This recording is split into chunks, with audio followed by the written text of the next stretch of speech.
Hello students, welcome to my YouTube channel commerce tutorial academy. जैसे कि हमने last class में रिटायरमेंट स्टार्ट की थी, जिसमें हमने एक टॉपिक कवर किया था जिसका नाम था how to calculate new profit sharing ratio. आज हम दूसरा टॉपिक कवर करने जा रहे हैं जिसका नाम है कि हम how to calculate gaining ratio. हम गेनिंग रेशियो कैसे कैलकुलेट करेंगे, क्योंकि कल कोई यदि पार्टनर रिटायर होता है तो जो एग्जिस्टिंग पार्टनर रह जाते हैं, या हम कह सकते हैं कि उसको कंटिन्यू पार्टनर जो रह जाते हैं वो गेन करते हैं, तो उसको हम कैसे कैलकुलेट करेंगे। तो इसमें दो केसेज हैं। जो केस 1 है, when new profit sharing ratio is not given, जब हमें क्वेश्चन में नए प्रॉफिट शेयरिंग रेशियो नहीं गिवन होता। जैसे कि for example A, B and C तीन पार्टनर है, रेशियो है हमारी 3:1। अब बस हमारे को ये और बोला गया कि जैसे कि सी रिटायर हुआ, सी रिटायर, तो उस केसेस में अब गेन क्या किया उन्होंने।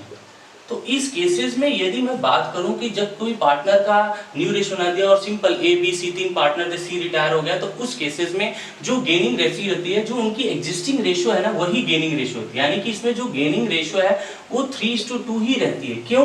क्योंकि जब ये कल कोई पार्टनर रिटायर होता है और वो बोलता नहीं है कि किस रेशियो में वो एक्वायर करेंगे, क्या नहीं है, कुछ नहीं मेंशन है, तो उस केसेस में जो एग्जिस्टिंग पार्टनर है वो ओल्ड रेशियो में ही गेन करते हैं। इसीलिए जब भी हमारे को क्वेश्चन में ओल्ड रेशियो गिवन हो और कोई पार्टनर रिटायर हो रहा हो और इसके अलावा कोई इन्फॉर्मेशन ना दिया हो, तो जो ओल्ड पार्टनर की रेशियो है वही न्यू रेशियो भी होती है और वही गेन रेशियो भी होती है। लेकिन यही केस 2 की मैं बात करूं, केस 2 में यदि हमारे को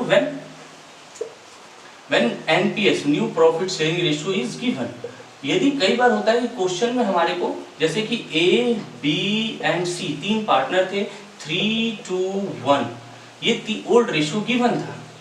अब इसमें ये सी रिटायर हो गया, इसके रिटायर होने पे हमारे को क्वेश्चन में अब ए और जो बी है उनका new profit sharing ratio given होता है, जैसे 3:2, ये हमें गिवन है।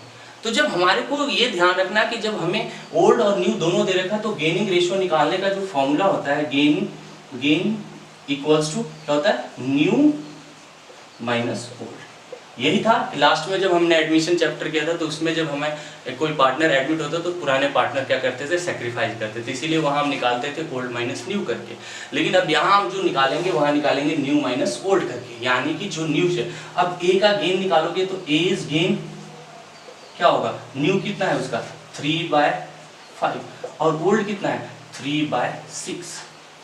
ठीक है, तब यहाँ एलसीएम ले लो, 30 18, ठीक है, 30 हो गया, तो 18 माइनस 50 यानी कि 3/30।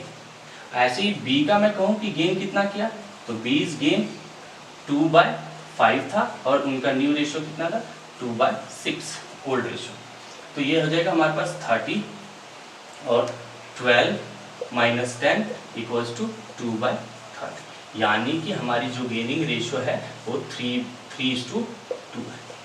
यानी कि यहाँ वैसे तो बाय चांस कभी ऐसा नहीं होता, बट यहाँ ये हो गया कि जो हमारी न्यू रेशियो है वही ओल्ड रेशियो है। बट ये ध्यान रखना, जब भी हमें न्यू दे रखा होगा तो उस केसेस में हमें न्यू माइनस ओल्ड करके गेनिंग रेशियो निकालनी पड़े। तो गेनिंग रेशियो पे यही हमारे दो केसेस हैं।